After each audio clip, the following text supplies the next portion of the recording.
Search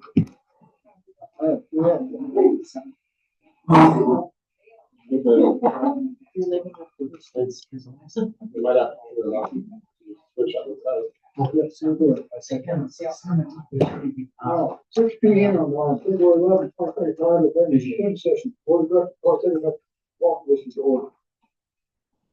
Okay, first on the study session, I have Sal Leonardo. He is our auditor. This is the audit for 2023. We are running late on it with all the other things that have happened to the year, and we're getting ready to put it out. Go ahead, Sam.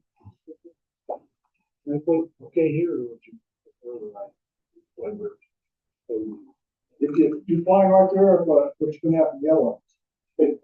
Okay, I can raise the volume. There you go. I can do that.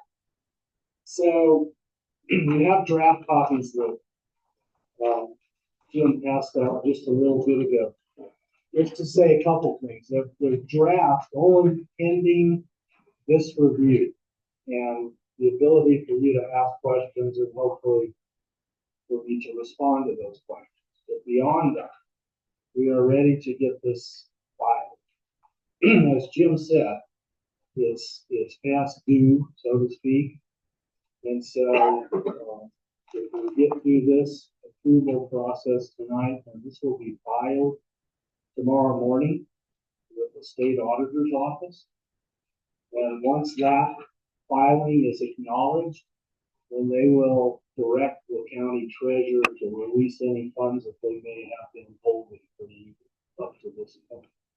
So just a little bit on the logistics there before we get into the report.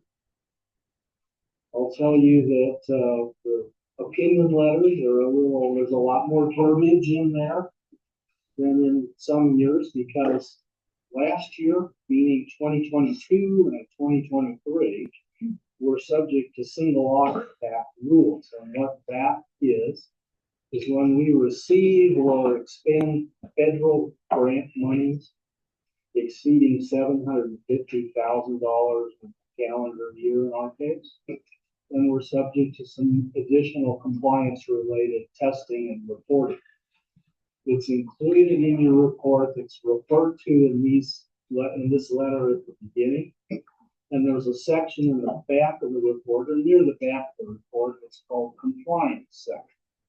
What that deals with is a summary of the federal awards that we had and what we spent in the year, and 2 reports dealing with compliance related issues as they relate to the federal funds only. They were specific to the I'll say this before we get into the body of the statement, that it adds a lot of pages and time and effort to do the compliance related testing and reporting. So we found no compliance issues or errors in that process. So that's a good thing. It's clean, so to speak. Based on what we know so far, we do not think that 2024 will require the application of these single audit rules. Federal funding levels may fall below that $750,000 threshold. And then 2025, so really kind of jumping ahead even a little bit further, but that's the year we're in now. That threshold is increasing to $1 million. So this can either apply or not apply. It kind of comes or goes away depending with the level of funding you may have and give. So what number 2025, it's changing from $750,000, which it has been for a number of years, to $1 million. To $1 million. The opinion letter, aside from that, is what we call unmodified.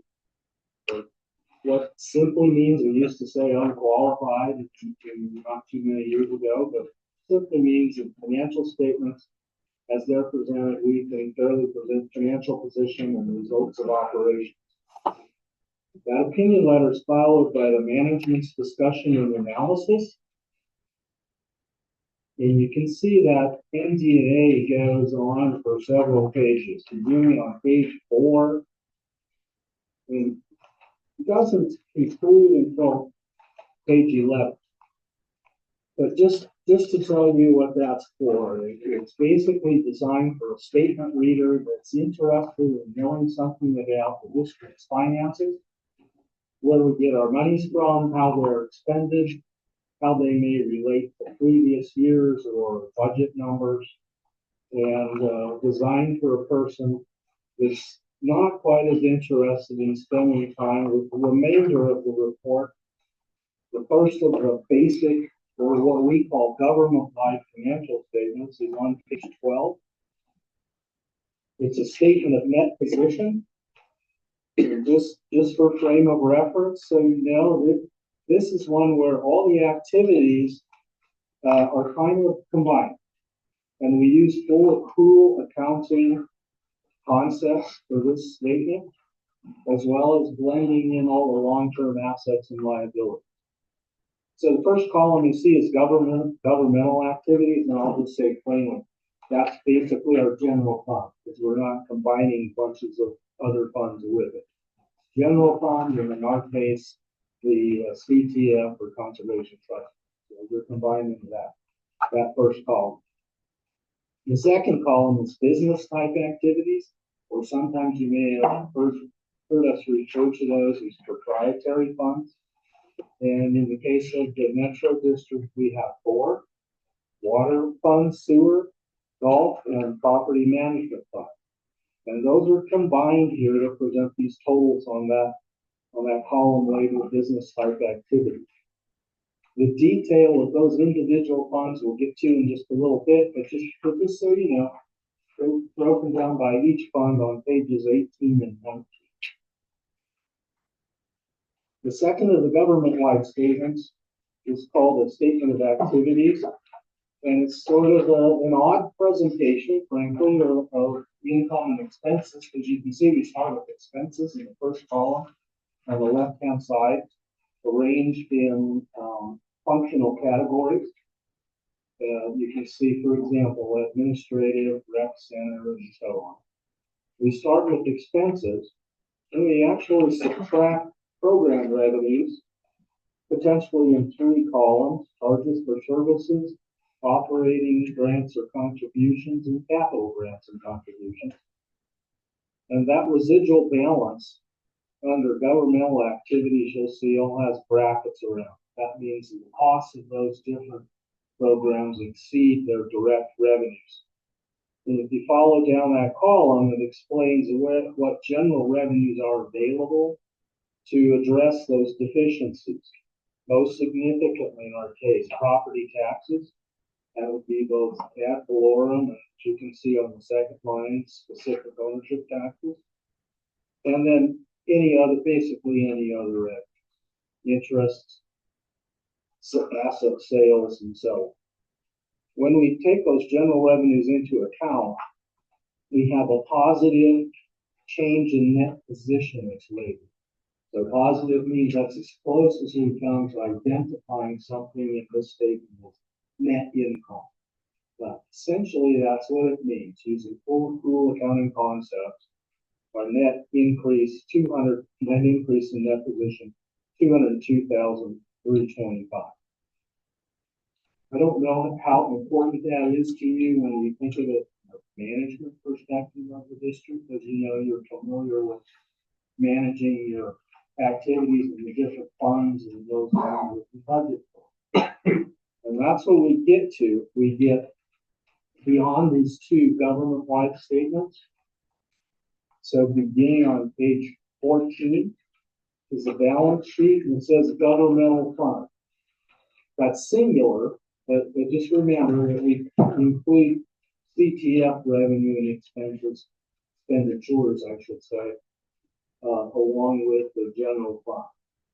This differs from the statements we just looked at because it is not full accrual accounting. It is a modified basis, which does not necessarily pick up long-term liabilities, for example, nor long-term assets. You'll notice on this balance sheet there are no fixed assets like buildings, equipment, vehicles. So,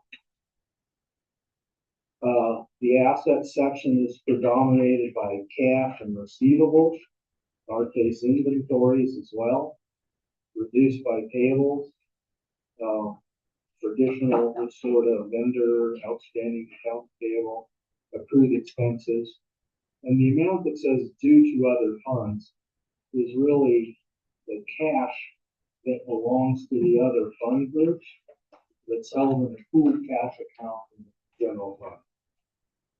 And fund balances, you can see here, are fragmented into three categories. Non-spendable, which basically equates to just inventories and prepaid expenses. Restricted, and restricted in this context means any money's restricted externally by statute, provisions in grant agreements or contracts, things of that nature.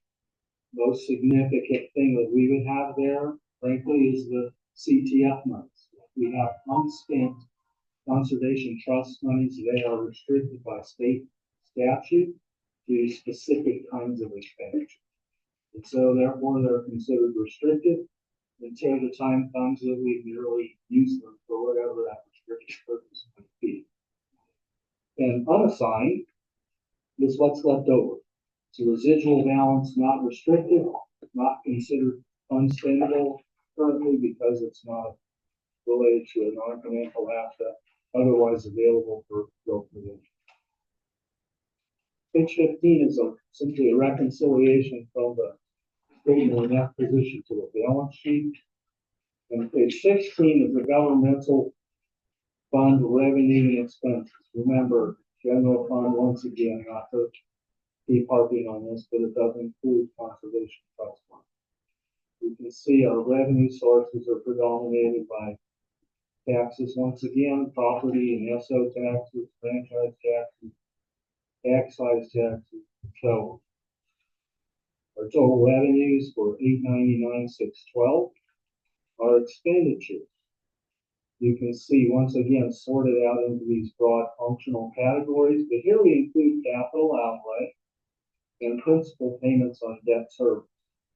So those total expenditures were $725,217, results in an excess over of $174,395. Transfers in and out as a movement of some monies between funds.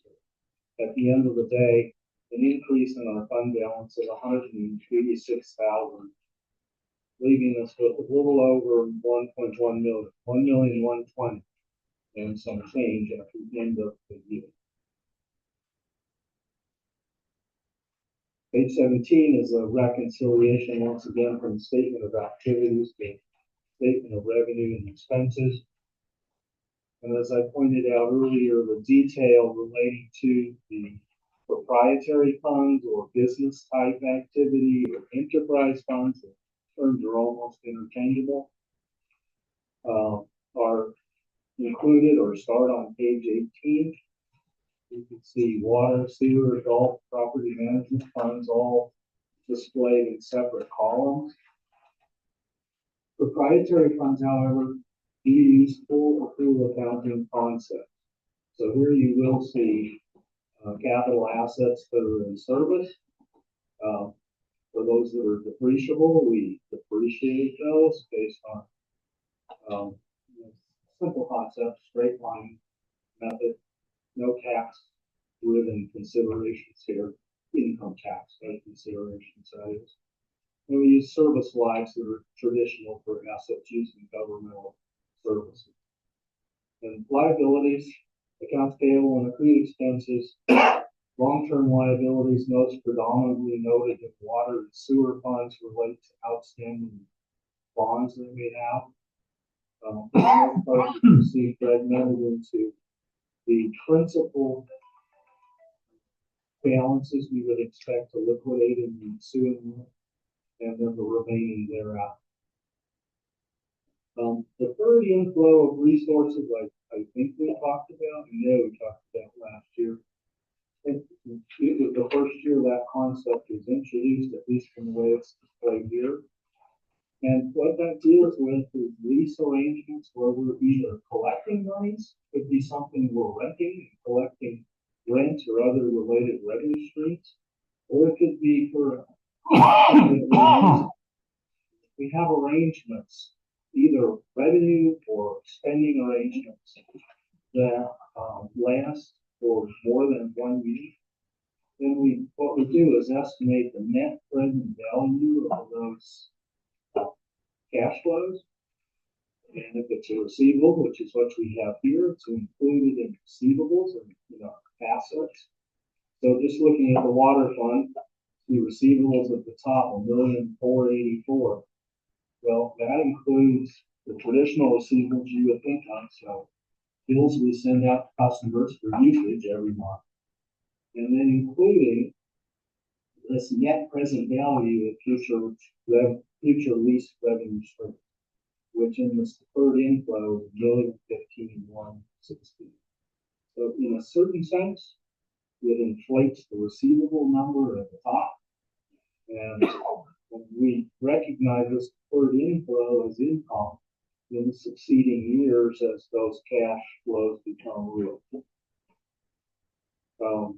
Net position is what we call the equity and enterprise funds. It's fragmented into three categories once again. Net investment in capital assets, just the capital assets included in the asset section, the top part of the balance sheet, reduced by any long-term debt related to the purchase or construction of those. So it's kind of a net figure. Restricted, once again, has the same meaning. It means it's restricted by some external requirement. In this case, what's restricted in water and sewer funds is we have an obligation to create and maintain bond reserves, so cash reserves to provide for the payment of our bond cash. And then unrestricted, once again, is the residual. The next page, 19, is revenues and expenses for these four funds. Once again, each displayed in their own column.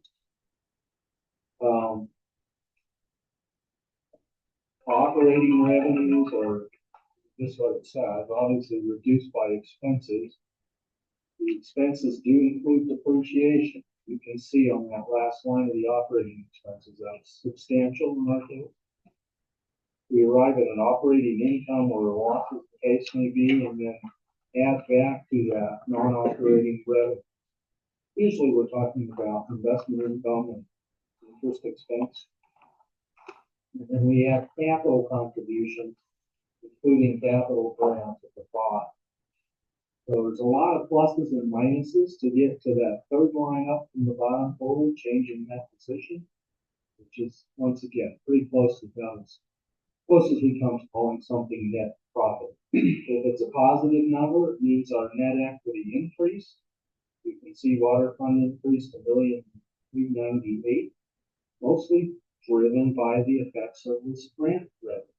It's included in the capital grant revenue, but most of the spending is for infrastructure.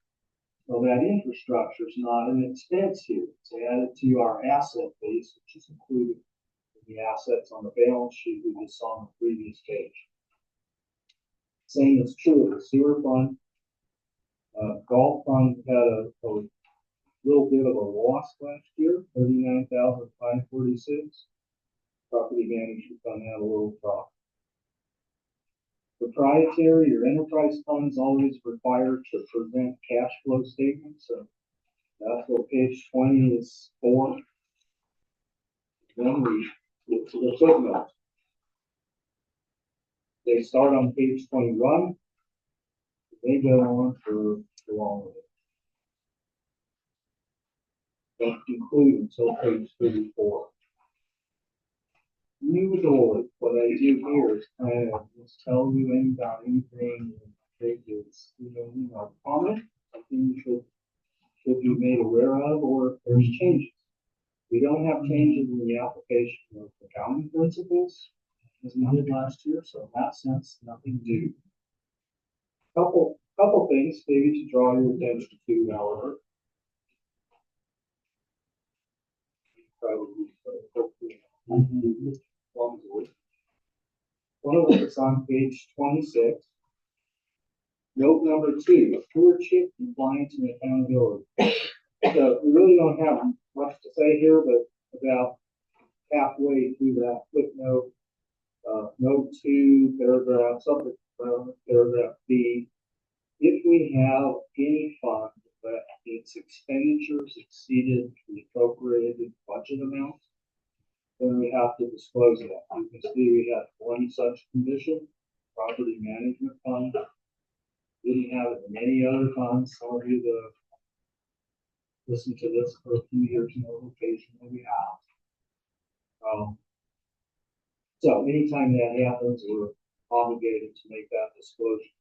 That does not mean that we spent more money than we got, or we sent ourselves into some condition of financial distress. It's just simply a singular look at the expense line item. So most of the time, as is the case here, our revenues were higher, and so were our costs. Does not mean, as I mentioned just a moment ago, we have to increase in our equity. The other thing I think that almost always like to bring your attention to, just so you can see changes, that is, I'm going to try this page and I'd like to direct you to page 32, note 10, long-term liabilities. And there's kind of two sections to this table. One deals with governmental activities. Once again, it's basically general fund and CTF, and proprietary down below. So it's just a recap of the obligations we had at the beginning of the year, any increases is what additions mean, and retirements and repayments to arrive at the ending of it. And we are slowly working through the payment schedule on the bond funds. We have no new debt. We made some headway on the old debt. Explanation below the tables is a brief synopsis of just a couple of the obligations. One is the motor grader at the bottom of page 32. Talk about the leases, which are not much going on there. At the top of page 33, with a little more information on bonds and notes outstanding. Once again, the big amounts all relate to the water and sewer. That goes on for a while. Doesn't conclude until page 34.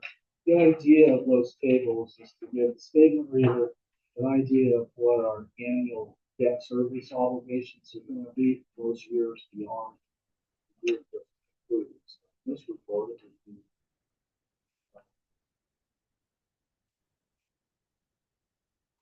23 and beyond. What follows the footnotes is required supplementary information. That's a concept we follow based on the generally accepted accounting principles. What we have that's required is a budget and actual comparison to general fund. So that appears on page 35. This test that I mentioned to you, whether or not we overspent our funds, is what we based on. Use this as an example. See the line about a third of the way up that says total expenditures. You look at the budgeted amounts column, you can see there it was $995,487. The actual is $725,217. That's what we look at. Say if we overspent your budget, it has nothing to do with revenue, just the appropriations. That's followed by several pages identified as other supplementary information. Once again, it's budget and actual comparisons. Only the general fund and major special revenue funds are required to be considered RSI or required supplementary information. So that's the reason for the difference of the label. the information was the same. So that carries through page 40. Page 41, I mentioned to you that the numbers related, the activity related to CTF funds included in the general fund in the statement presentation. However, we include this table to show what's unique, what was the CTF fund standing alone. The reason that that's here is we want the state to know that we're complying with state statute by segregating those funds. We keep track of CTF separately, both incoming and outgoing as we spend it. And the compliance section starts on page 42. That's the section, all of that, 42 through page 50, all deals with what I mentioned at the outset, required by the application of Single Audit Act rules. And if this next year, for example, we're not subject to those rules, then it simply goes away. And we'll still have to do this for 44. Sure. We're thinking based on the numbers we looked at so far, Greg, that we're going to fall below the $750,000 threshold. So if that is true, then we will not have to do this part of the report. So it's 25 we're expecting that. That was going to be the stakes there now. That will be over. We all do all of that. All the other wrap and all that. So that's a really quick walkthrough of the 50 pages here. But as we were doing that, any questions that might be able to help answer? The one on page 26 that Sam was talking about, the property management plan, a lot of that was values of properties that were set back, and we don't know how or why. But I know Greg at one point when we sold that piece of property that was worth $30,000 on our book, but yeah, we sold it for $15,000. Yeah, because it was out there, no man's land and water. So a way to eliminate that issue is if we get near the end of the year, for example, and we have that, we can simply prepare and have ratified a budget amendment to incorporate that higher level. Is there any easy way to change value on these assets? Because the value on the property management assets is just it's all over the place. They don't make any sense. It's totally off. Not that I'm aware of. Not, you'd ask for an easy way. So that's for an easy way. I think it's frankly something we're going to have to do. Because we've had a lot that's $15,000, and right next to the lot is $300. Yeah, I know. Yeah. I've seen the valuations on some of them. It's just absurd. Page 49. Internal control of financial reporting material. Yeah. Well, concept there is pretty simple. I mean, we're not able to conduct the audit in such a time frame that this can be completed within the statutory requirements. It's almost like, I shouldn't say that, almost, we need to take that word out.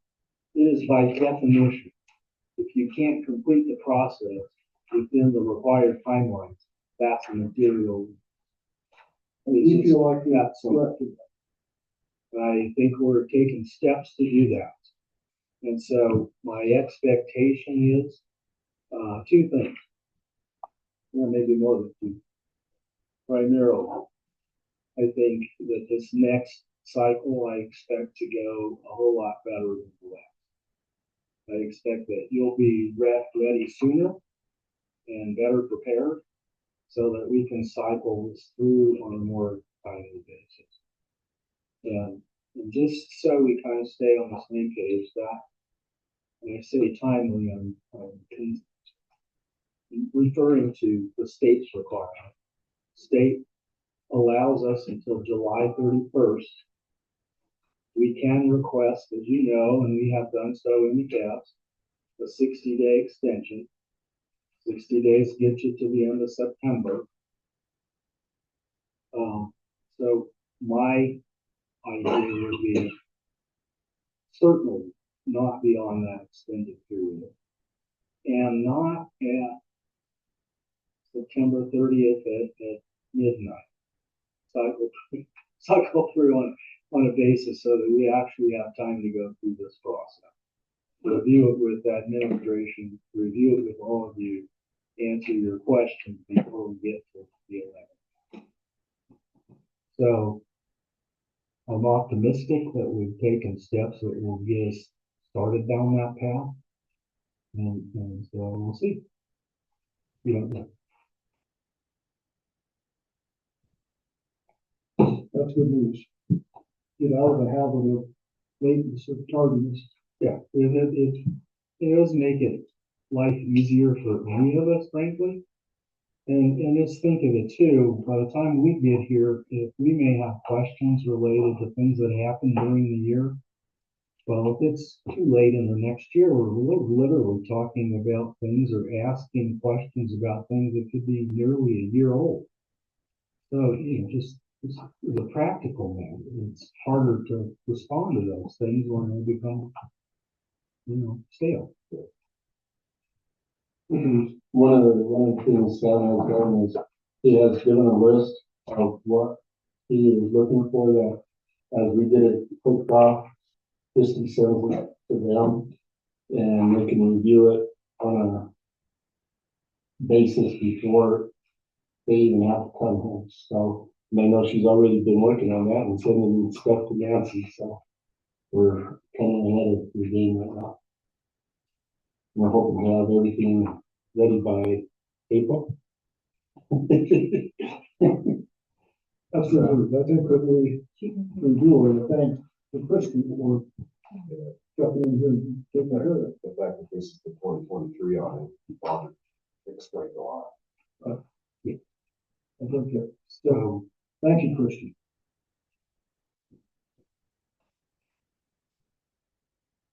That's your board.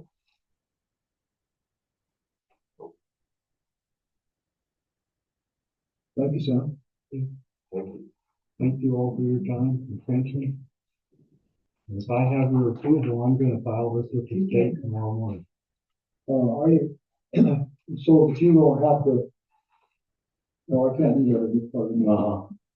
But I We see will. that we won't have it down. I think we probably are. We can safely say that we are going to approve it. In the regular meeting. Appropriate. By the way, I did go up to, when they met, got together and met with them, and it was a good meeting at Sam's office. I felt like it, just, it was smoother and went good. Thank you. Thank you all. Thank you, Sam.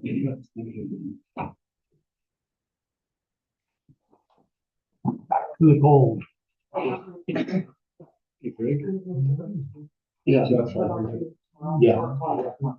That's fine. Let me know when you're ready. Okay, next we have some housekeeping, business. As Sam mentioned in the audit, we try and keep our CTF funds. When we get a check from CTF, we put it in our CTF fund, which we have, $209,035 that we received from Pueblo County for the golf course was, I believe, $90,000 in equipment, and also Valley First, they had $119,000 that they had in the ballpark. So we do a resolution, and that's resolution 04-2025. It's kind of basic housekeeping. to show that we're gonna take that money now out of CTF and put it back into general fund, since we've already paid all these expenses now through general fund. I had a question on this, listed 150,000 for the, Greenhorn Park Improvement Fund, and then what happened to the difference of 22,000? They haven't, it's still in the process, that there is 22,000 there that they can use into the rehab. So that just said it disappeared. No, it hasn't. It's, we have to pay it and then send them the paperwork, and then they send us what we paid. So, there will be some more coming back on that aspect.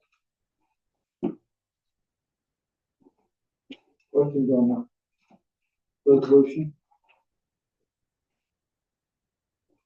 So that, we are spending all, we're not having to get any back. No, the money that we got was 90,000, we actually overspent. It was $90,640 or something like that. So, cause I told Mark, we're not leaving any money on the table, even if you have to go a little bit over, we can match whatever we can go over. So. And I know Valley First will get all of theirs used too. Okay, next you have GMS. They finally came out with the engineering, that will work. It will be putting in some bladder tanks and a PRV. That is the change order in the, if you look at the back sheet, that's what they're asking for, a change order for, so a PRV there and also the bladder tank. Go ahead. So is this going to, this is our final fix, Yes, so we can get all the tanks done? yes. That's what we're hoping at. Giving it all our best. I mean, you guys feel like, I think that this is the best way, yes. There is also a page up for Swedish, and that's because he had money invested in the ladders and stuff that they are on site to replace, and he wanted to get his money out of it to get it going there. Okay. So this letter for the change order. So we're going to pay the retainage. We're not going to have any retainage from. No, we still have the change, but this is for that material stuff that he has already purchased. And, you know, Ray, even the last couple of meetings, already say that ARPA funds are gonna be, we wanna make sure that we try to get all of the ARPA funds that we can, even if we do shut down, that he has all the materials and stuff that we need to finish it down. I don't have a problem with retainage. I certainly have a problem with GMS invoice. I wonder what it's gonna take for me to convince the board to get angry about this over budget. We are 254% over budget on their added design. okay, so, 254%. yeah, Go ahead. so I share your passion for this 254%. I think it's absolute nonsense. However, I also don't know what we do about it, other than just shut the project down, which we can't do. So is there a solution to this 254%? Is there some type of a grievance to this?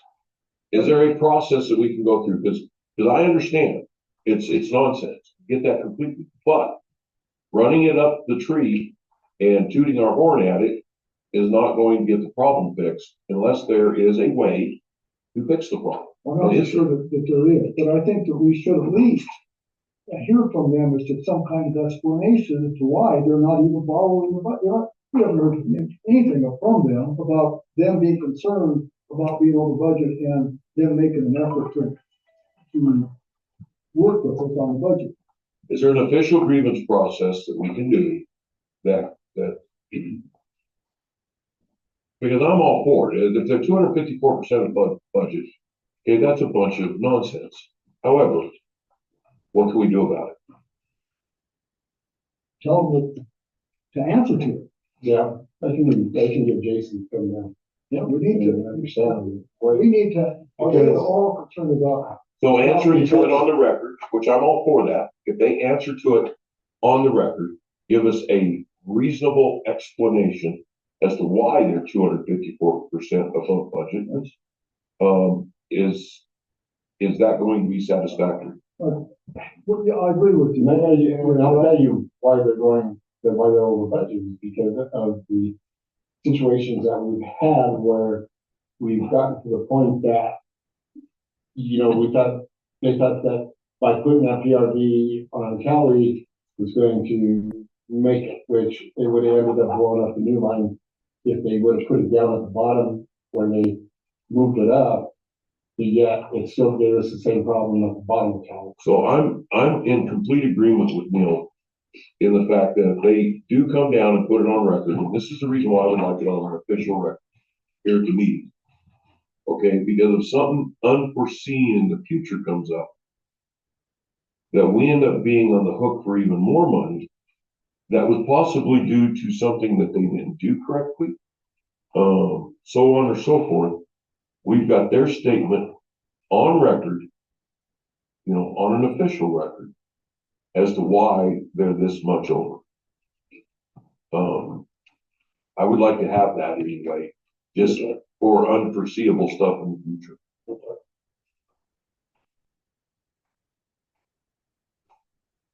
And I understand change order. I do understand that. It's just that, a budget of, we've got 250% for added design is not a change order. How much advertising and administration, 247%. Well, that's not very many dollars. It's only like $700, but it still kind of gives me the feeling that they don't care about budget. Why have a budget if you're just going to ignore it? Okay. I'll give it to Jason and have him. That's my black side. Okay, next, you have, water sewer connection agreement. I know we had some changes, I made the changes, sent it back to you guys. I believe we're at where we need to be for it, and then we can start working on the rules and regs. And I have rules and regs pretty much down. I'll send them out for the next meeting, and, we can review that next. There was the change that you wanted to add sewer into it, which we did. And it has a section for water. Also, with the addition of the PRVs and the backflow for the sewer. And I took out the double section that I had for 7. And this would be the final draft of it. It looks much better. Okay. Mr. Chairman, would you mind if I looked at that? The rules and regs before the deal, right? Yeah. Well, you should copy it. Okay, next, you wanted some, stuff on our sewer wrap and what we have. This is off of our map that they gave us as to what sections is green that we have ultrasonic fit. The yellow ones or kind of brownish ones, some of them, they're found, they just haven't, dug them up yet and run their machine through it. The red ones are ones that they have not found at all, that, we need to go back and try and locate. Either they're buried in the middle of the road and what happened too is, I know it's hard on Greg because he's been the one that's trying to locate them. We had, aluminum manholes. You can't just go out there with the metal detector and try to find it. And they put them in the road, Yeah. so they're not where they're supposed to be, so it makes it very hard. So, but at this point, we have almost 80,000 feet of line, that is in, Sonic? Sonic. What's the percentage of our requirement? This is probably about a third. A little over, we're over a third. A third of the third. Yeah. So, and that's what we're trying to do is this year, having finished up the north side of 165, that would give us, basically more, and they should be all pretty close, so it should be easier to do than being on the south end, where those are in a lot of ravines and there's nothing there. If you guys are really interested, you come in my office, I'll pull it up and it gives you a display. I can click on something as to urgent solutions and it will bring up a little triangle with a exclamation point and they'll have a picture, say, of the manhole that it was kicked off a little bit, either a grader hit it or something. So there might be a wedge in there or the manhole cover has a broken piece in it or something like that, that it needs care or attention to. So will we meet our inspection requirements then? We're going to try to get like the end of the year. We It's should getting be. them to do it. We should do it. So we'll also get within the dime maps and, like you say, pulling it up, there are also notes in there for any kind of action to take. Yes, this is theirs for their service and keep us in line. They've overlapped some of it, but not all of it yet.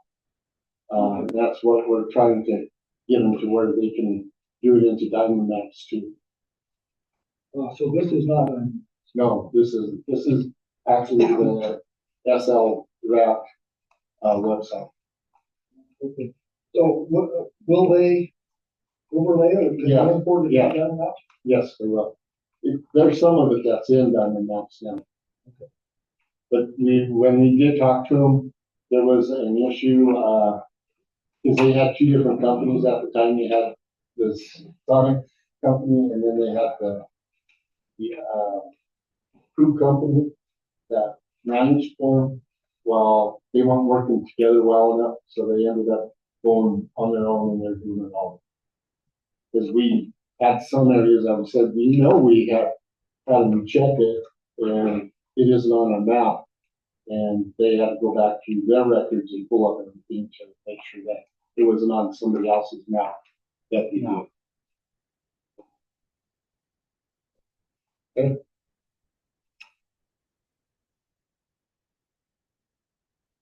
When did we, until I put the other one on I'm talking to him. I've sent him emails and stuff.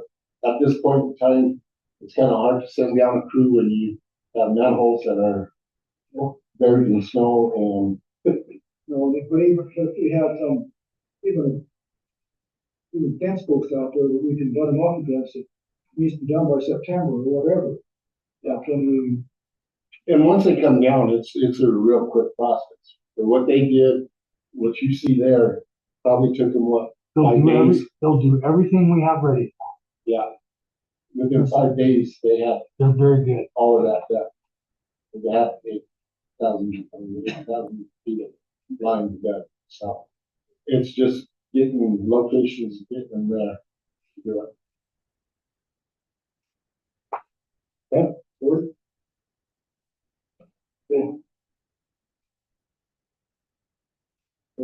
Okay, next I have water rights lease. Been in communication with Aaron, our water attorney. He's reviewed the lease as to what it was before and new changes that were put into it. For this lease, there usually is 2 people that lease out this ditch. And we also put in the lease agreement, which it wasn't in the past, is that they are responsible for all maintenance and cleaning of the ditch. As for the lease amount, we put down $200. If that's okay with the board, to go further. He said if the board is okay with this, he will send a letter to them and get it going forward.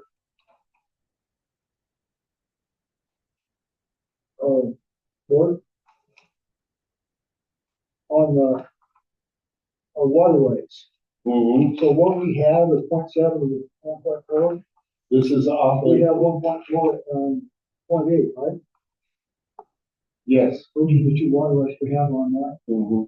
and we're giving them half, or we're leasing them half. Releasing that, which this will help us keep from losing it due to, Lack of use. what is it called? Abandonment. Abandonment. And it's, Yeah. So long as we show that we are using them for beneficial use, which after talking to Richard, there's things in the future that we need to look at and, some other lower ranking water rights so we don't lose them. And we'll have that discussion with him, at a later meeting.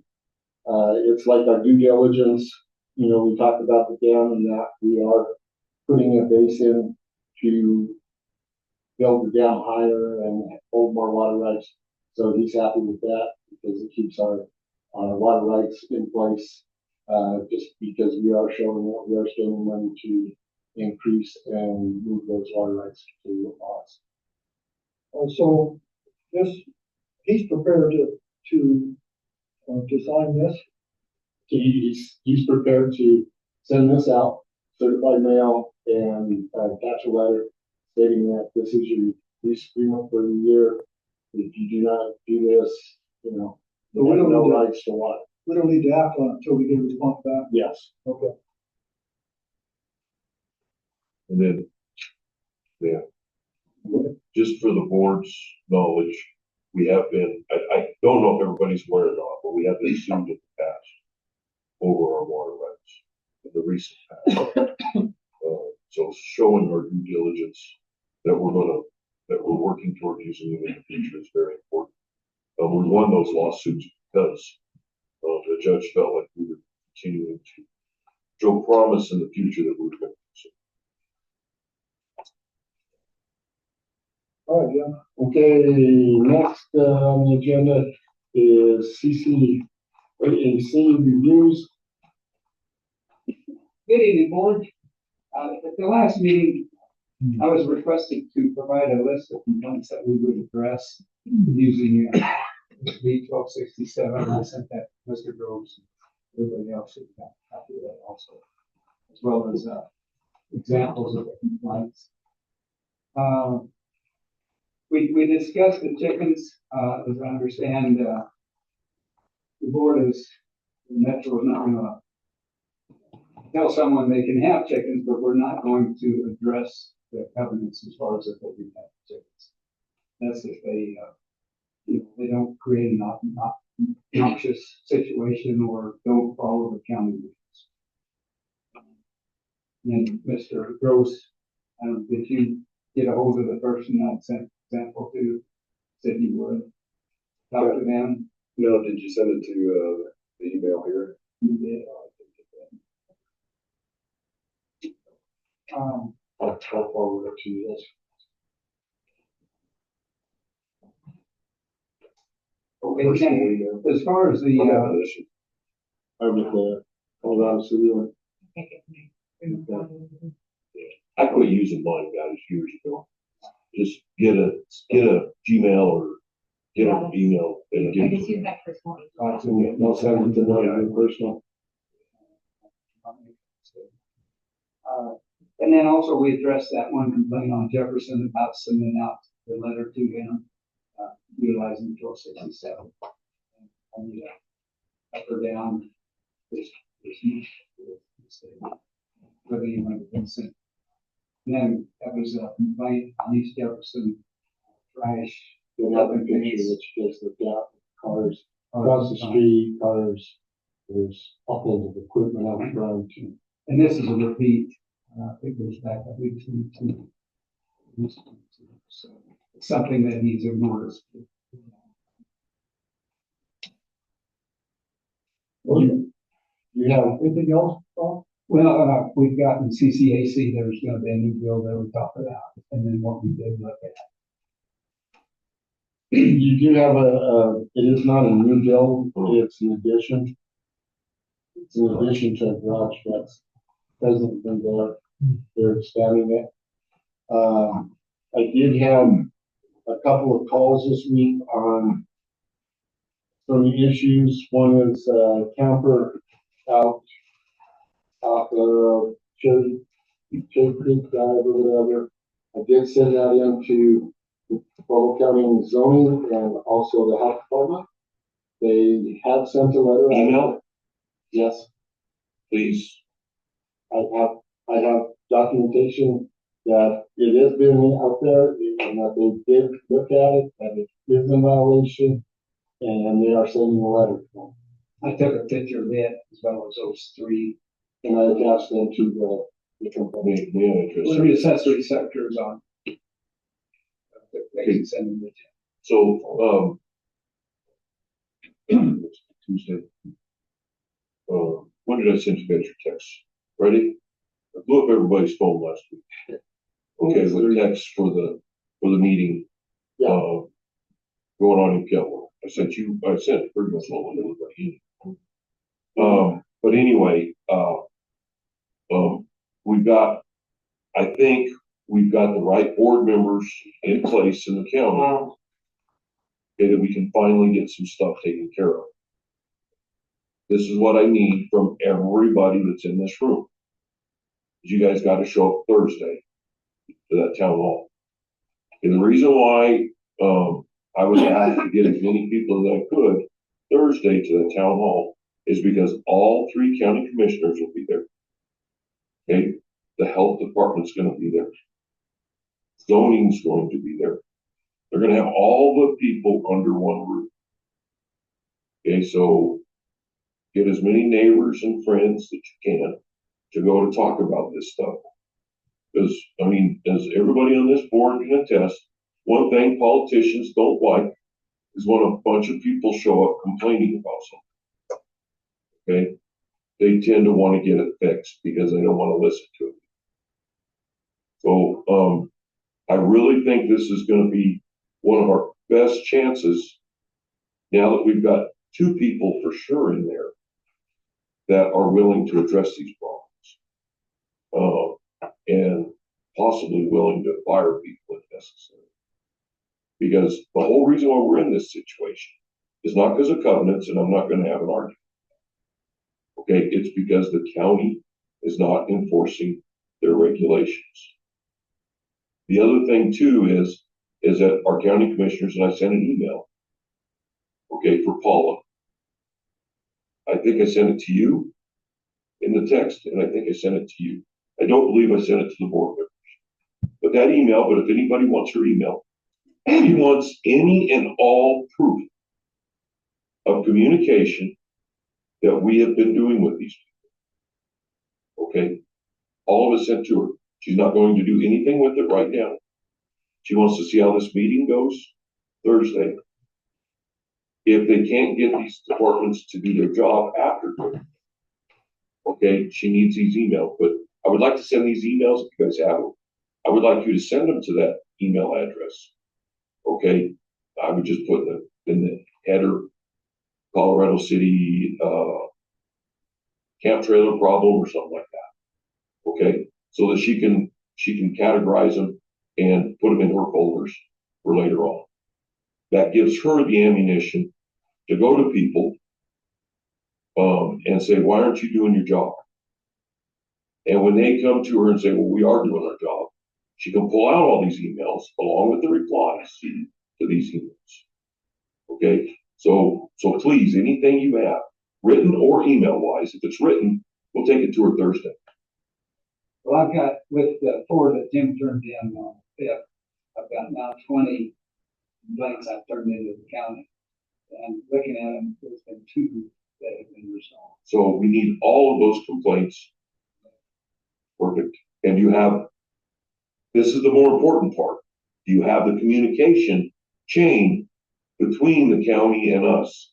Well, most of them have the promise, and the county in their system, it's a computer system. But do you have any rebuttals? In fact, Well, we'll take that's what we my get. problem. Only 2 of them are gone, and there's nothing in the system. Okay, well, Because I haven't counted, but I don't have anything back. See, and that's why I ended up doing it under Colorado City account to, and out of the 4, 3 of them I've got replies back that they've inspected, it's failed, and I've got that where now, okay, they're gonna send a letter for it, whatever. So, but the complaints that we didn't get a response on, you got no response whatsoever? The ones I just, what was it?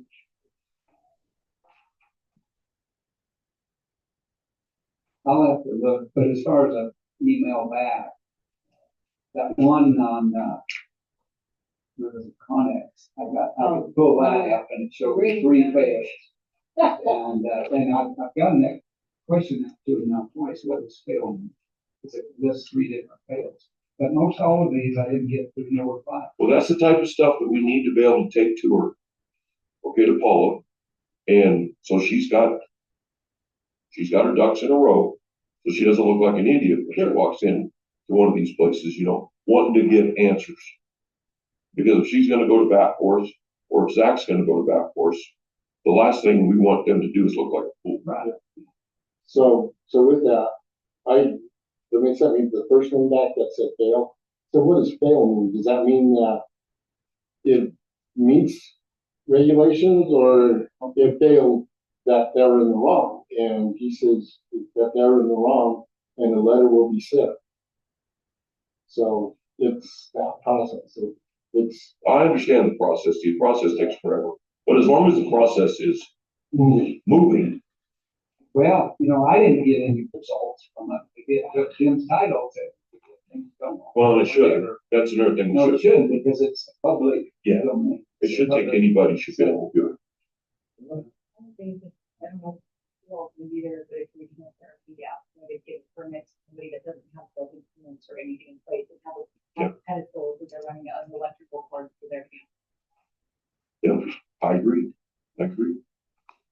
All this stuff, I've already made some notes on stuff that I'm going to talk about. But if there's particular items that you guys want to address on Thursday, just do whatever no process you do, and make sure that we all address it the best we can at that meeting, because I really do believe we've got at least 2 county commissioners, possibly 3. I'm not sure about the third one. Can't say yay or nay. But we've got at least 2 that I'm pretty sure are willing to make some changes. We just got to give them the legitimate ammunition to do it. Okay, any questions about this building? Any questions about our customers? All right. Look. I'm gonna do you have read, anybody on the list? No. in order for the business board to be conducted in the most effective and efficient manner, just say the office president can limit diligence over storage, staff, and such. Conduct is just regular revenue line forward. Shouting, speaking out of order, or using offensive gestures similar to not kept. Such behavior shall constitute the forfeiture of the right to retain and may, in form of order protection by council and board member, including the chairperson. Results will be asked to leave the meeting by the chairperson or under refusal. And then go out and try to contact the anybody on the list? No. Did, anybody in the audience want to speak? Okay, closing study session, open the room, we go to the Metropolitan, February 11th, 2025 at 7:05. We go to the fourth movement, please. Allegiance to the flag of the United States of America, and to the republic for which it stands, one nation, under God, indivisible, with liberty and justice for all.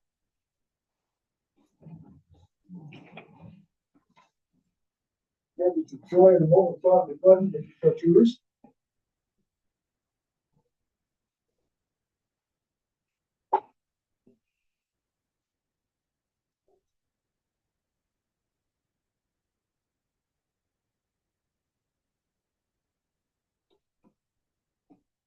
Thank you. Let the minutes show that we have a quorum. We have 4 board members in person and 1 board member on excused absence. Excuse that? You said it, excuse that? Yes. Okay. I got Sound like you said, I'm unexcused. That's why I said excuse that. Yes, he did notify me to do it. Bring it on. Can I get an approval of the agenda? I make a motion at this time. Moved and second, all in favor say aye. Aye. Opposed? I make a motion that we approve the minutes for study session January 28th, 2024. ACC minutes January 28th, 2024. 125 should be. Yeah, I'm sorry. Second.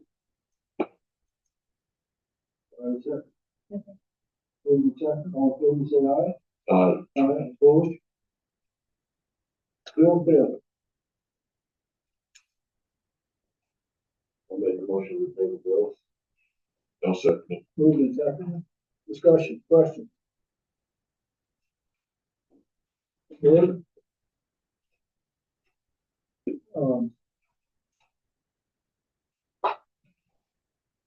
Well, of course, I have a couple. A squared, Mm-hmm. again, this is monthly, so we're looking at $25 a month.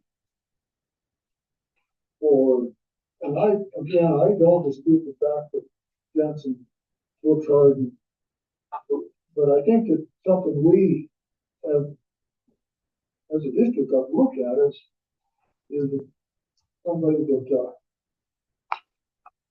on staff for them. What would you suggest for a price to pay somebody like that? Well, Gary, I don't know, but it's Well, that's it. I mean, you don't know, so, $250,000 a year. and who, I'm quite sure we could probably find somebody for that. Now, I'm not saying that we shouldn't have a contract or something with Jensen, I don't know, but I think that paying the $250,000 a year is that's a pretty expensive employee. So true, and then, maybe it should be 2 people. We maybe should have 2 people at that rate. But I'm suggesting that we need to explore that a bit as to, well, I would suggest you look into it and see what an IT person is worth. Browns Hill is higher by about 4 times higher than, and they are, you don't find these guys that understand SCADA, everything, ladder logic. It's just not, could be, though still, I would hard for me to believe it would cost us $250,000 a year. we can try somebody else and pay more. For the amount of hours he puts in, that's probably true. That's what it means. Maybe we need to have 2 people doing that. That is actually great. He puts in a lot of hours. He does, And he doesn't charge a lot per hour. So, I struggle with that particular bit. It's the number, right? Yeah, the amount of work as well. Krista explained to me the insurance issue on the well, so that's probably. Yes, Yeah, 40,000. yeah, it was already paid by the insurance. We have we can think apart. She also, I understand the heat issue that we have with the cold weather. Extension cords for the water treatment plant. You need For the water extension treatment cords? plant? I'm unaware of any extension cord being bought. We got 2 of them coming from Ace Hardware. Extension cords. Is that for the Cold Springs? No, not the, $100 for it. I have no recollection of that, any other. Extension cords. I seen them on there when I was going through it, but I didn't. We have blow guns for Parks and Rec. Well, then, We got about $85 worth of Well Sounds like fun. So, done. That's, so I'm assuming they're talking about the air blowers. yeah. Not the blow guns. That's a good rock place. We got really fun on Sand Park. Yeah. I hope that they're not out there shooting each other with freaking darts. Could be. We have a MasterCard, we have $94 in shipping. One, three, oh, five. Yes, that is our samples, instead of driving them up. Cause it's, day for one person to take, Much cheaper to ship. to take them all the way to Denver and We do a drive them from lot of samples. Lookout Mountain all the way out to Aurora to drop them off. We also have FedEx for transport samples. Mm-hmm. So why is $94 for MasterCard? We paid MasterCard in the 217 to FedEx. With samples. It depends on which samples we are sending. We just got through saving about $300 in shipping with samples that we just took out on Tuesday. We drove them up there, but it depends on how quick we gotta get them. So, okay, so There's only hold times for so long. what you said, when it's an all over sample, about $300 a sample. At the Mm-hmm. beginning of every year, we have probably 30 samples that go out within Yeah. the month of January Yeah. between, their little fish sample that and that has to be overnight. Mm-hmm. And if it isn't overnight, it, Doesn't work, we do it again. yeah. Anyway, The wet does. I saw that. So, on the Neil, MasterCard. just so you know, Neil, we're doing PFAS every other month. Okay, That's gonna be about $500 each tribe. And there's 5 samples at $500 each, all right. plus shipping. And of course, I have a problem with the GMF, Myers in town. Yoko, we should be getting, are we getting some results from Yoko? Yes, we are. We're working right now. We're taking our plant, we're building the plant the same footprint, but we're only going to put one train in it for the 1.5 million gallons that WRSF wants us to do. And put in the other train in, it might cost us $80,000 to put it in. So, So this bill that we'll get from them, we'll get some results. yes, Then, they're fighting back and forth with the engineers from CDHP. They're doing a lot of the reporting for all of our enforcement letter because they have the technical terms that they want to put into this to say where we're going to go. Right now, he is doing, we have to have a finance plan in by the end of February. We sat to talk to everybody this afternoon at 1 o'clock. USDA, WRSF, all of them, they don't know how much money, they don't know how much money if we're going to do all of that kind of stuff. But yeah, they want us to have fun. as we go to the RKH consultants, are RJ, they actually just, because they're not over budget yet, are they just making sure that they spend all the money in the budget? right now they are waiting for a wetland survey. We have a topographic survey up to $30,000 that we haven't paid for.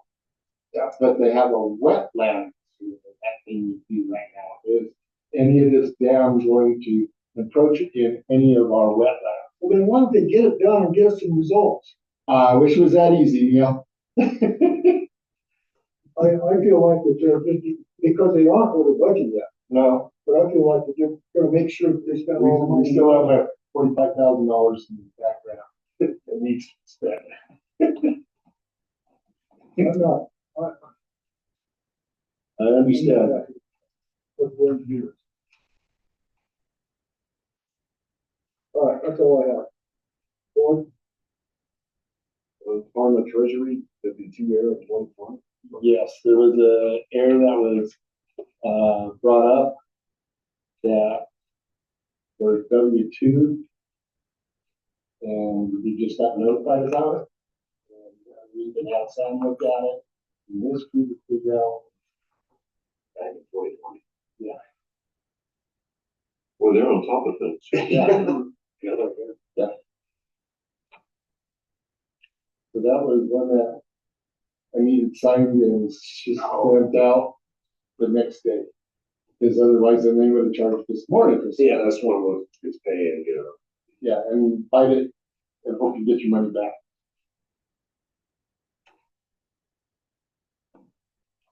Anything else, board? Let's go. On the motion to pay the bills. What? Yes. Sarah? Sarah votes, no. Greg? Yes. By the way, I would vote yes if we could get some result from. You see, you might want to get the first 3 votes first, then you can vote no. Yeah, I might surprise you one of these days. I do want to pay the bill. Well, but if you both vote no, then we don't pay the bill. And since I'm fixing to leave here in a few months, you know, it might not be that bad. Don't do it on the last one.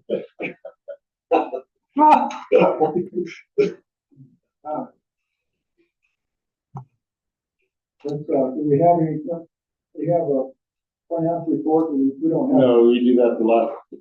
operational?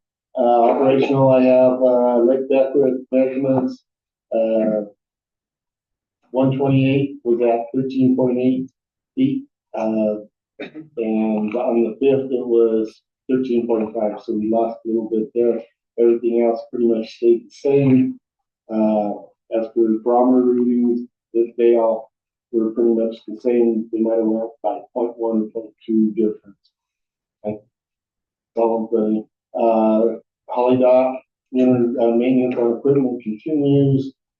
All winter grinding and sharpening is completed. We have 64 reels, 67 bent knives, working on yard cleanup, used oil disposed, scrap metal dumpster on site for scrap steel. Course, snow cleared and course opened on the 6th. Mowed, cleaned up greens with pallets and bunkers to keep sand in them. Second application of snow mold. Golf course shop activities. 2024 January revenue was $24,718. This year it's $27,520. Membership sold was 22. Spouse add-ons were 6, and product memberships were 19. They were only open 2 days in January due to weather. Finance report 2024 W-2s, 1099s were all completed and out in the mail this year by January 17th. However, all employees' W-2s are available via the paycheck system as of January 5th. Multiple training courses have been completed by the in-office staff, whether it be trained in Utah from 2024, multiple training courses we have available through Casal and on other online services. We are continuing to make calls prior to our shut-offs to inform and assist the community with a friendly reminder and or possible options to set up payment arrangement through the office. This has proven to work in our favor. As an example, after calls were completed in January, our utility department was all sent out to turn off 4 accounts. I am working closely with Paychecks to work out a few smaller issues that need some attention. The whole process is coming to a head, and we are striving to have everyone enrolled and utilizing their online accounts no later than the end of March. The audit, worked very closely with the auditors in completing the 2023 audit. It was a team effort, and we have put in a few new processes within the office to make future audit information more accessible. The official meeting with the auditor, took place on the 31st, which Neil went with us. was good information and the expectations were shared and set with Christie, Jim, and March will bring sewer rate averages to be completed. We will also start the process of cross training in the office, billing AP, AOS, and all other tasks that our office staff work on each and every day to make sure that the office keeps working as smoothly as possible. Big thank you for the volunteers that came in each month and assist with stepping, billing envelopes. This is a huge help and much appreciated. Wastewater water report for December 25th through January 25th, we produced 17.8 million gallons of water. Tanks are full at this point in time. We have emptied the connects and have made as much room as possible for used filters from Carter Lake. They should arrive in a week or two. The plant goes into standby daily, helping to show that the leaks we have are small. The wastewater plant received 9.3 million gallons of raw water, treated and returned 9.8 million gallons to Beanhorn Creek. Agents crew repaired the water break at the wastewater plant. Mark Foxworthy will be giving a class to the crew to take tests, entry level along the classes. He will provide MRT so each person can test. Utility department had 2 water breaks, Flood Allen and the wastewater plant, 2 sewer plugs, Red Cloud and Left Hand Lane. Replaced a valve at the water plant, installed a PRV for service line on Bee Hill Drive, meter repairs, broken lids and antennas, snow plowing, fleet maintenance, axle repair on the F-250, oil change, and alternator refractor pothole. Parks and Rec operational report. Day to day, the month was busy with plowing and now dealing with mud from the snow melt. We've been working on the rec center parking lot as it's getting very soft and muddy as the snow melts. We finally started to get it dried up. Sports basketball season has been busy. Practice during going on Monday, Wednesdays, and Fridays at Rye Elementary. We have had to go shovel sidewalks to the gym doors as its doors isn't used during school, but it hasn't been a problem. Being able to practice during the week has helped program by allowing teams a little more practice time. Special thanks to Rye Elementary and the staff for helping our program. Games are on Saturdays at Craver Middle School as always and have done well also. Thank you to Craver Middle School and staff for allowing us to have enough gym time for 10 games every Saturday. Baseball registration is almost ready. Registration will open on February 24th and close April 4th. We are going to try again to offer 8 and under and 10 and under baseball. We haven't had enough participants in previous years, but I think we will have enough this year. If you notice, there is cups in front of you. Those are yours. We are in the basement going through old files and stuff that's older than 7 years. We need to shred, get rid of, because we're running out of room. And if we have these filters, we need to have them in a dark, warm place. So that's one of the main reasons. But would I tell Christie, if we get a mobile shredder in here, I think we should offer it to the community, Jim. And if somebody has stuff to, if they need to shred it, if they're here for that day, they can bring it down and drop it off. I don't know whether that would be financially the board or not. I was just throwing it out as an idea. Maybe limit 1 truckload. Or 4 boxes. Or 4 boxes or something, because you never know, man. Yeah. That's what they do in Denver. Somebody might show up with an F-250 full of it. But I think it would be beneficial for the community and us to get rid of some of the stuff that's was dated back. We ran across a bunch of old pictures and stuff. If anybody's interested in that, is from 1960. too, I think, when they had the, powwow festivals and things like that. They brought them up and set them on my desk, more stuff on my desk, but. There's a lot of that we need to keep. Yeah, yeah. And actually, some of that, you know, the stuff that we don't want to keep, might not be a bad idea to see if the library wants it. Mm. But a lot of this is like BP and payroll and stuff. Oh, no, I'm talking about pictures. Yeah, yeah. Yeah, I'm talking about pictures. Anything that we find that's like that, of Yeah. the growth of Colorado City, we'll keep for sure. But what? Maybe pictures of the water line being put in the sewer. Yeah, Yeah, there you go. well, there is no record anywhere of that. All right, newsletter. Newsletter, who's involved?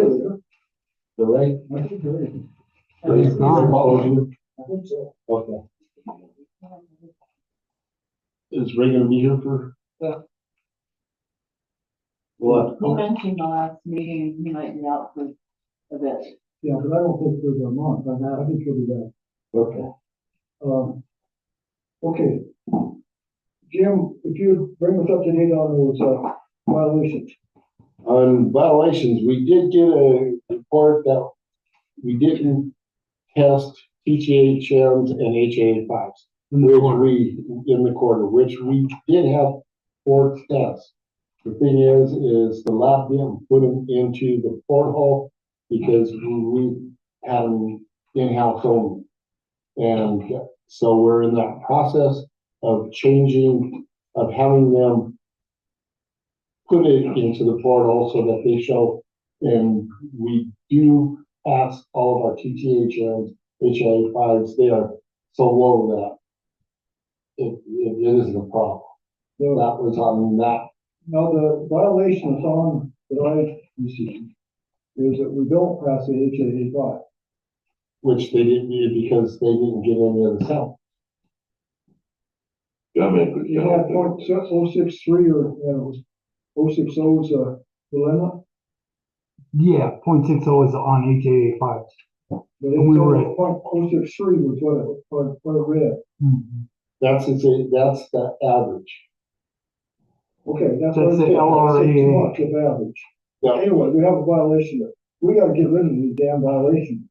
In which I know Gary's We need in to put it in contact our with, plan. Gary's in contact with Ben on it to tell him that we do have the samples, they are there. He went into the, analytic, company to pull them, gave him the numbers to pull them and put them in the portal to show that they were done.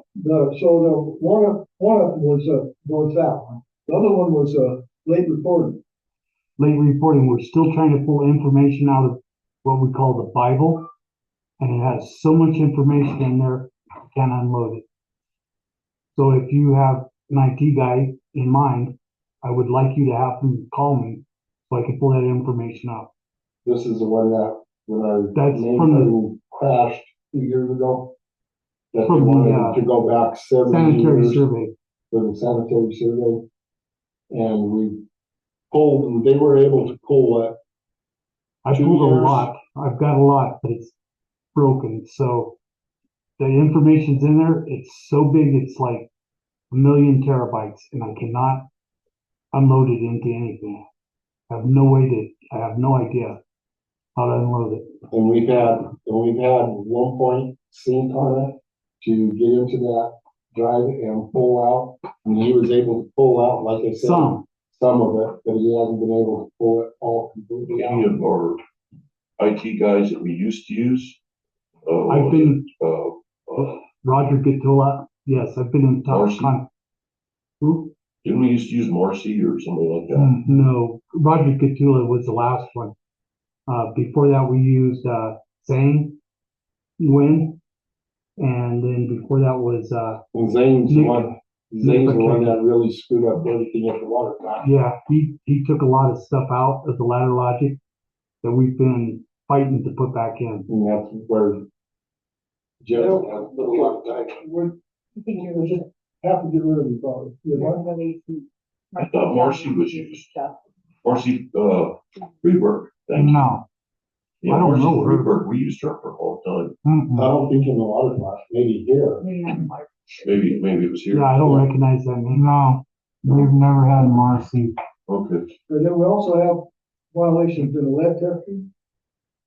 That is our lead and copper samples that we went from, what was it? 10 for 3 years to 20 every 6 months. And we're fighting to get houses that hit their criteria.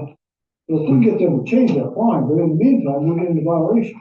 And Scott and Jerry and Jake, they have worked on it because right now they want 20 samples out of tier ones, which tier ones, we only have 20, but 2 of the houses, right? Well, we have 17 total that we can use. 3 that the people just absolutely will not deal with us. They don't like the metro, no matter what.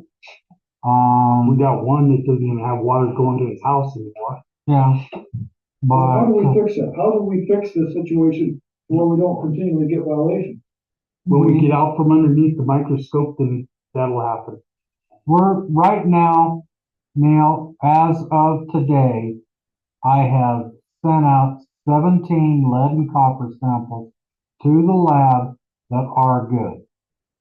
And I've got 4 bottles sitting out there that people haven't, so what's the criteria for this? People have to pull their own sample from their house with the water being off for 6 hours. They have to do it themselves, and that's the biggest problem, is that people think we're overcharging them for pulling water.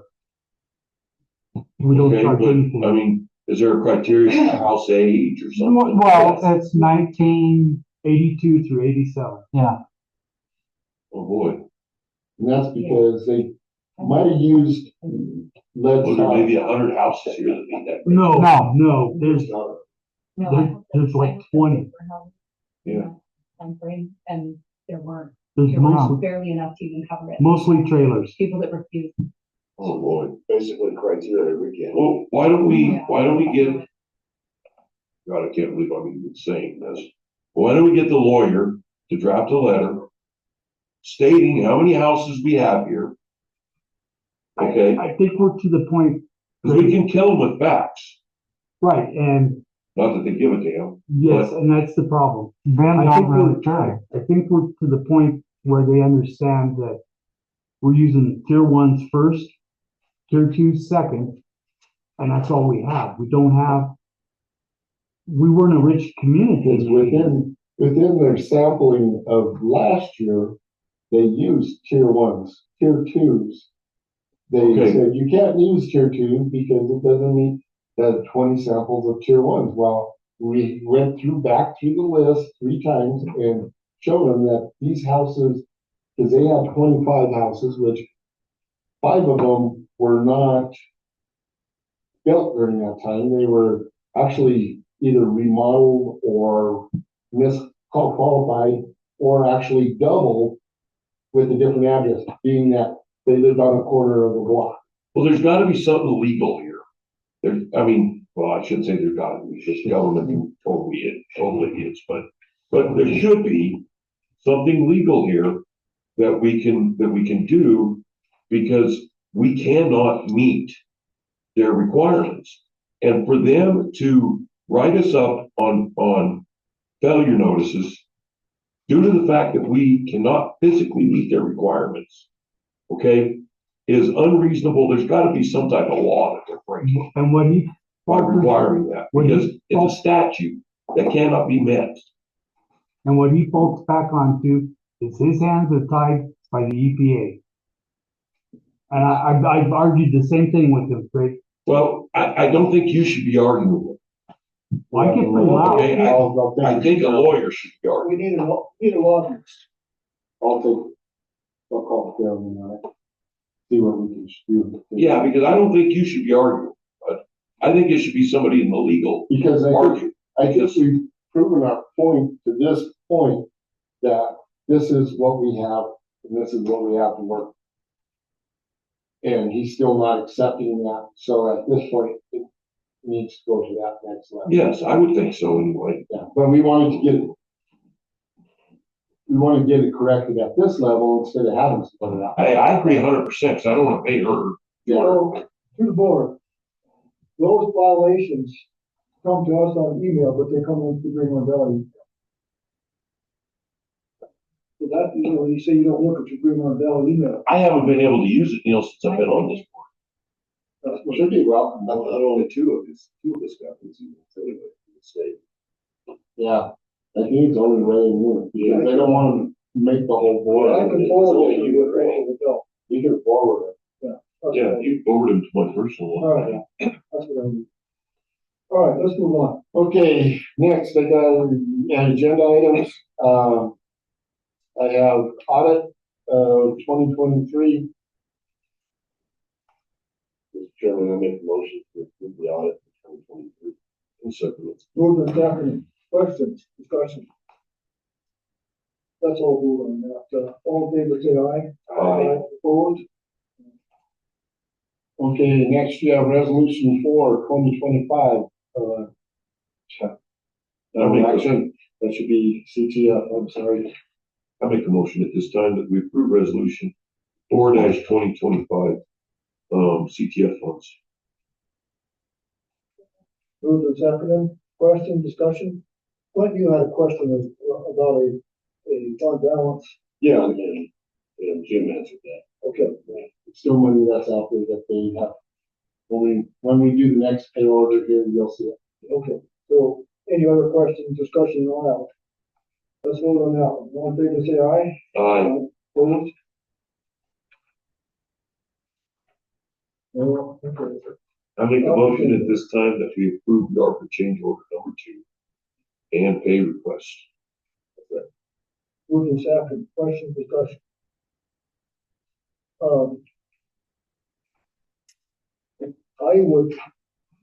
I'm gonna vote no unless we can amend that to not approve the pay request for GMS. Would you entertain that? No. Okay? Any other question, discussion? Let's vote. Yes. Sarah? Yes. Matt? Yes. Your vote's no. Okay, water sewer agreement. I'll make a motion to approve the water and sewer agreement. I'll second it. Moved and seconded. Question, discussion? Jim, did this go through the attorney? No. I don't see it needs to. It looks pretty. It's just an agreement that we didn't, It resolved the issues that we had. yeah, and then when we get to the point of change the body, the rules and rights, then that. They'll have to come through. Yeah. Okay. All right, let's vote. Greg, Yes. Sarah? Yes. Sarah votes yes, Matt? Yes. Okay, CCAAC, like I said, we had one new construction, and it is a garage extension. It was approved by Randy.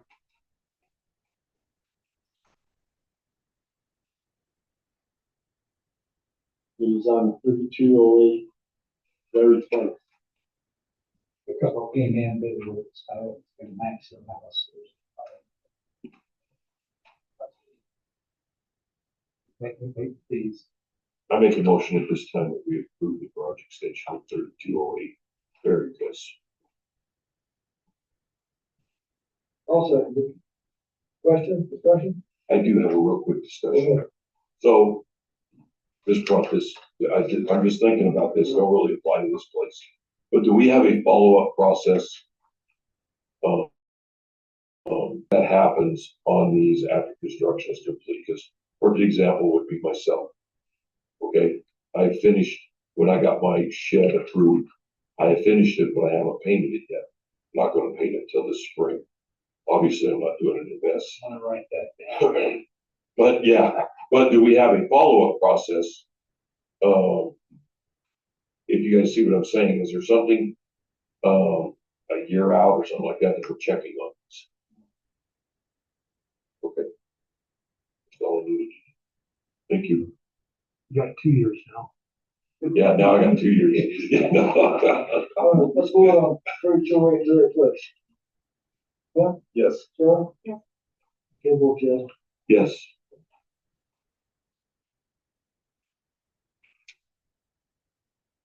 All right, on the action, Tim, we have the report to the zoning and health department. And then we'll meet, we'll actually talk to them, I guess, at the forum, right? So, Board appoints the center. You got that email that I sent you? I've got a note here, but call them, see if you got it. Well, it should be in your phone. I texted it to you. And if it doesn't, I will text it to you. And I have a copy Okay. in here that I can give you. Do you? Yeah. Yeah. all right, old business, Jim? Old business, like I said, I talked to attorneys on Stewart Ranch, on the ranch water. They have not heard anything back, and probably we need to start hearing something as to what's going on, between their lawyers or whatever. At that point, wells were repaired except for rodeo where they're still, I talked to Tom on it, they're still working on how to get the baler out of there. He's working out a price to see about, doing the sleeve or something, or even the dual well, if that's even a possibility to put a sleeve in it because of the rust around the casing and stuff on it that gets leaking, through the well. So we got those things in place. Water loss, we do have a few leaks out there. One was on Point Verde this week. There's another one on Andrew that we've been keeping an eye on. We didn't want to dig it up with this cold spell here because we don't want to have anything up. As soon as it warms up a little bit, we'll dig it up and get it fixed. The one at on Point Verde was the what do I want to call it? Corp stop? Corp stop. Aiden says he feels that it's the corp stop that's leaking, which we had one on Antelope last week that they fixed. They had to shut down for about an hour just to put it on and then fired everything up. That night. We had people, oh, we lost water. No, they didn't lose water, they lost pressure. They had enough water to run. So we're working on different things that need to go forward with our water losses. Meter change out. I know Aiden was supposed to have a meeting last week with the weather. The guy didn't come down, so they rescheduled it. I don't know when, but I'll get there. And I have not been able to talk to Miss Michelle yet. On the meter change outs, it sounds like probably gonna do it ourselves based on the preliminary information. And that's gonna take 2 to 3 years. I think we should proceed with our water audit. Wait for that to be done, but I think we should proceed with that. With the water audit. Isn't that good? Okay, let me talk to Josh Cook. With local, they can do the water audit. He's really good with it. See what it costs. On the ranch water. How do we know That they're off. that they're off? We have to go over it and be allowed to take a water sample. If they have chlorine or chlorine dioxide in it, it's our water.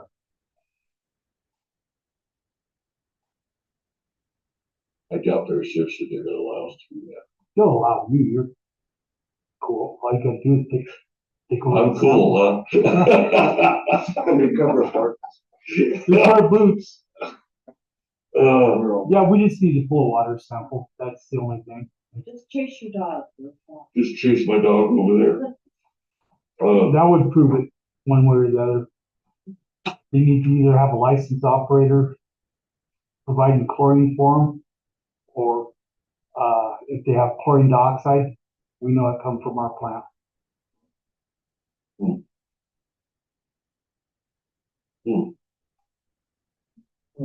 Legally, do we have the right to inject our water? I think we- not unfortunately. Yeah, they're not part of us, so I don't know how we would. Call Caroline, tell her to go over. Or their easement, but that's just sewer.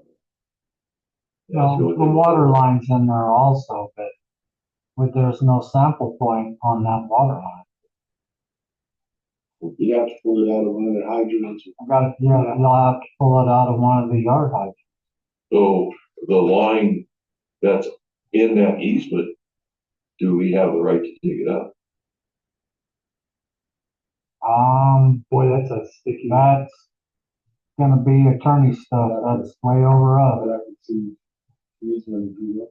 But We'll pull as it far as digging it up, I mean, that wouldn't take a couple hours to get it back over there, would it? To well, dig it up, put a tap in and test the water, or see if we got water pressure. To shut it off. All we'd have to do is check and see if we got water pressure there. yeah, All but I gotta do is take a sample, it'll take me less than 10 minutes.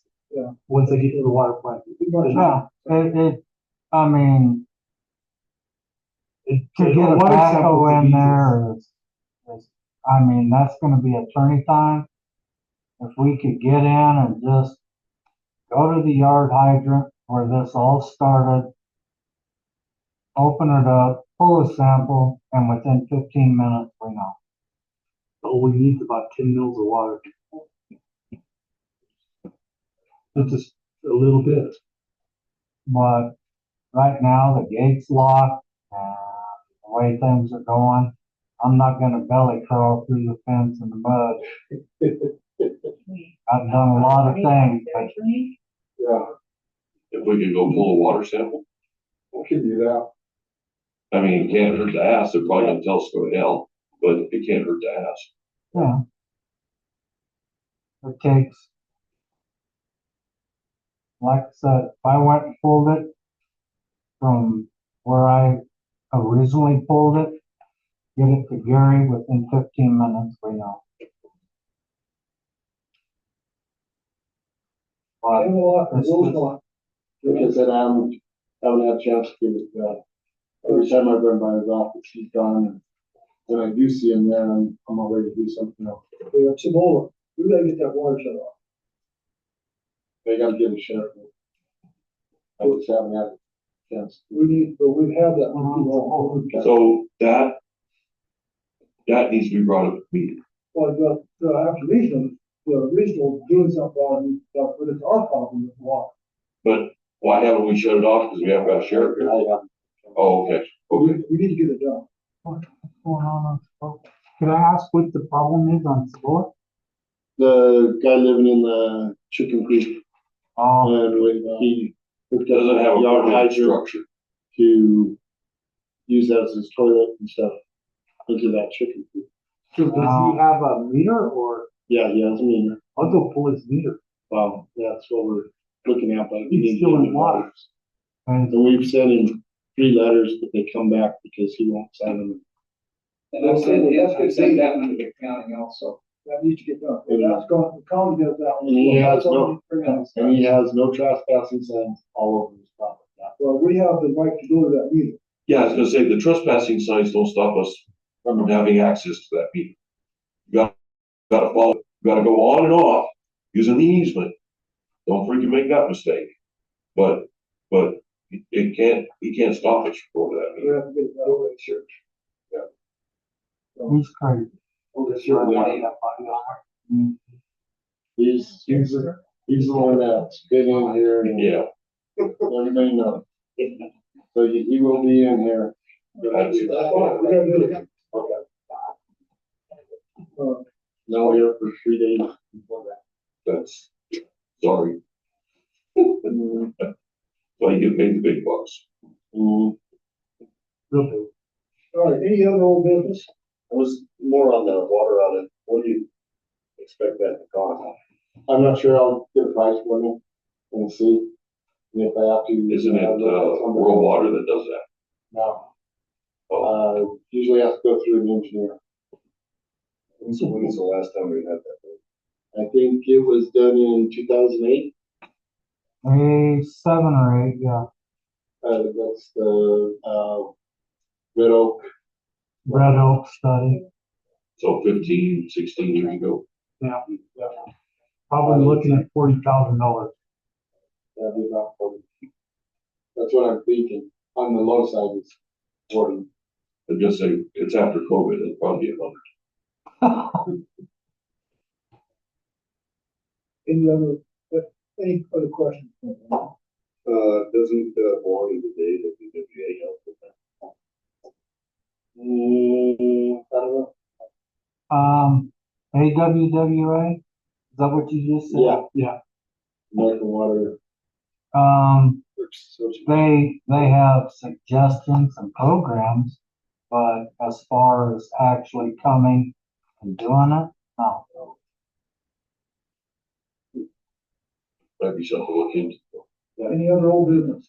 Mr. Chairman, we kind of sped by actions up here. I need to find out if I can send that letter to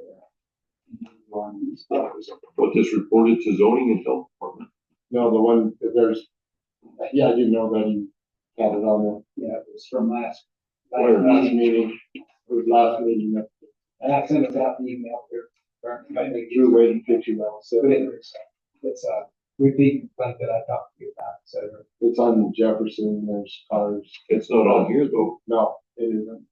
I didn't know. Oh. Wanted to send We'll out. do that under new business. Yeah.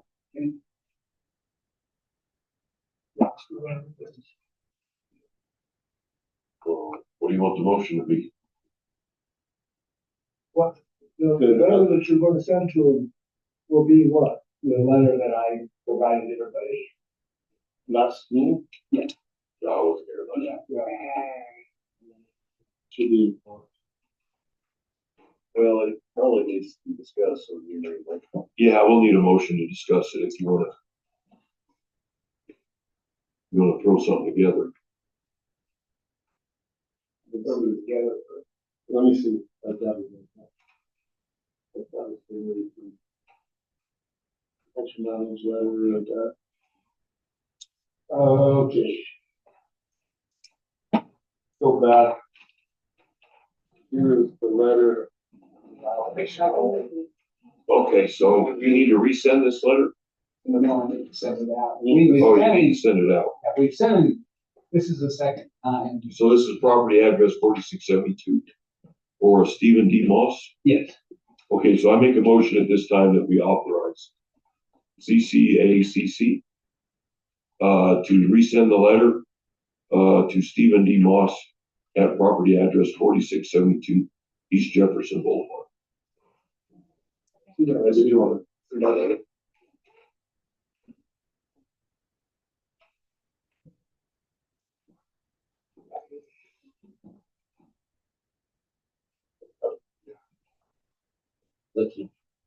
I think usually about 3 movies.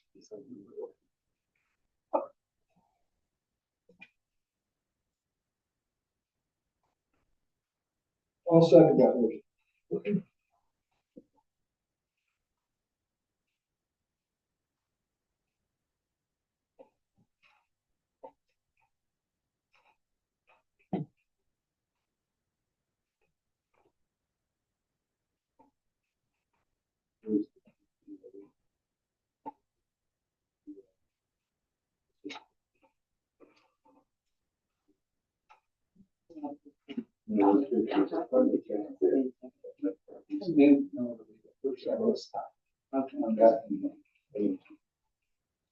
Is it only on one call?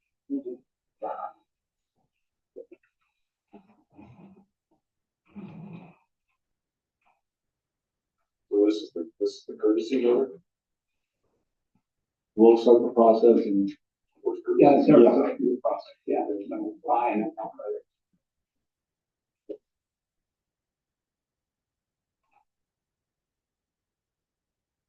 Okay. Move the second question, discussion. It's courtesy letter. That's what, Yeah, there's no fine on that process for 45 days. There's no fine listed on courtesy right now. No. It's gotta go through what, 3 more? Or 2 more? 2 more before we. Well, that's the whole system. Yes.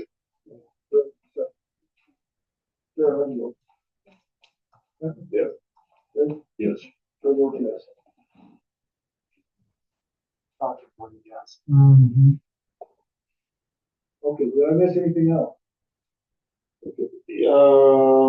I do have a guy that is interested in the CCAC, committee. I asked him if he could be here tonight. He said, no, he's out of town at this time. I told him that, the board prefers to meet in person. He did send me some background on him, that is in the book. So I think we should hold off and see if he can come to the next meeting. I'll email him back and say that, if he comes up to the next meeting too, we can either yay or nay. Do you know John Madden? They play football, didn't But that's why I was gonna say, don't you have a football game? And you only travel by bus? they? There you go. No, yeah. So he's looking to be part of the CCAC. I also put in your books the town hall meeting for February 13th at 5:30. It will be at 70 Crystal Art Theater. That's 210 North Santa Fe Avenue in Pueblo. And all 3 commissioners should be in attendance. So the more we can get up there to help, and the better off we are. Just so everybody on the board knows, we can all be there, because it's not discussing Colorado city business. So we can all be there at the same time. I'll be there. I make a motion at this time, to get out of this place. I'll say. We're adjourned. Is that hard enough? Okay. Yeah, just,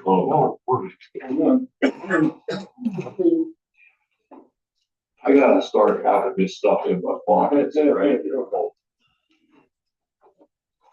Exactly. I have them separated out.